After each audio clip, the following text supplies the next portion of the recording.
안녕하십니까. 저는 본동성결교회를 섬기고 있는 손병호 목사입니다. 봄이 왔습니다. 이제 여기저기서 봄꽃이 피고 있습니다. 신방을 다녀오다가 노란 개나리가 수줍은 듯 피어있는 것을 보았습니다. 하얀 목련꽃, 보라색 라일락도 이제 곧 피겠지요. 자연의 사계절이 있듯이 우리 인생에도 사계절이 있습니다. 추운 겨울처럼 어려운 때도 있습니다. 겨울이 지나면 봄이 오듯이 어려운 인생의 때를 지나면 다시 좋은 날이 찾아옵니다. 봄에는 씨를 뿌리고 여름에는 성장하고 가을에 거두듯이 열심히 일할 때가 있고 여름날처럼 우리 인생에 푸르고 생명력이 넘치는 때가 있습니다. 그러다가 가을이 오면 열매를 맺듯이 열심히 산 만큼 보상받는 때도 옵니다. 한 번은 산에서 기도할 기회가 있었습니다. 때는 1월달 겨울철이었습니다. 바위 위에서 기도를 하는데 제 앞에 앙상한 나뭇가지들이 눈에 들어왔습니다. 오른쪽에도 왼쪽 옆에도 잎이 다 떨어지고 마치 죽은 것처럼 보이는 나뭇가지들이 보였습니다. 늘 보는 겨울 풍경이었지만 그날은 달랐습니다. 그런데 갑자기 나뭇가지가 제게 이야기를 하는 것입니다. 목사님, 저 살아있어요 하는 것입니다. 자세히 보니까 죽은 것처럼 보이는 나뭇가지에 겨울눈이 달려 있었습니다. 그 겨울눈이 제게 저 죽지 않았어요, 살아있어요 말을 하는 것처럼 보인 것입니다. 그날 산을 내려오면서 유심히 보니 등산로 옆에 있는 나무들이 가지마다 모두 겨울눈이 달려 있었습니다. 그 겨울눈을 보면서 깨달았습니다. 아하, 인생에도 겨울눈이 있구나 하는 것입니다. 봄에 기운이 대지에 불기 시작하면 겨울눈이 있던 자리에서 파란 잎사귀가 나오기 시작합니다.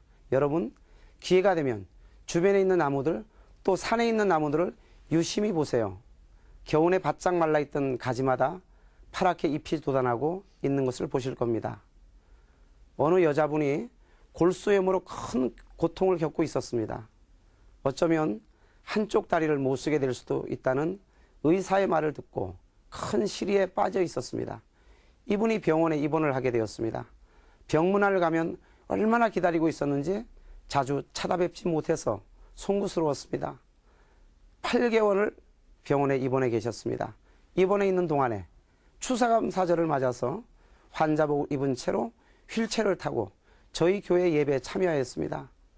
이분이 거기서 세례를 받았습니다. 눈물로 예배를 드리고 하나님 자녀된 기쁨을 가지고 돌아갔습니다. 8개월간 이분은 병상에서도 희망을 놓치지 않았습니다.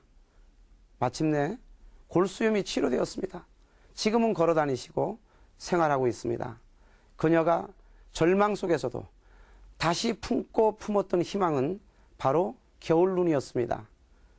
우리도 살다가 어려운 때를 지납니다. 고난의 때가 옵니다.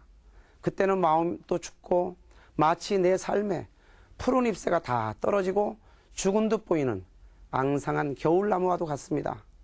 그런 아픔 속에서도 기도하는 분들이 있습니다.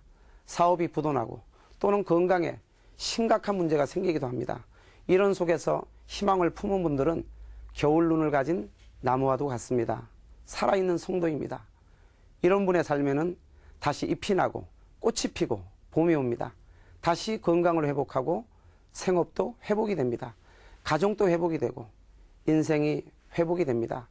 그래서 성경에 복 있는 사람은 시냇가에 심은 나무와 같다고 했습니다. 그런 분은 희망이 있습니다. 그런 교회도 희망이 있습니다. 그렇습니다. 여러분, 고난 속에 희망을 품는 것, 이것이 인생의 겨울눈입니다. 성경에 꿈이 없는 백성은 망한다고 했지요. 꿈이 있는 사람은 살아있는 사람입니다. 끝난 것 같고 망한 것 같아도 꿈이 있는 사람은 다시 살아납니다. 지금 어떤 어려움이 있으신가요? 희망을 품으시기를 축복합니다.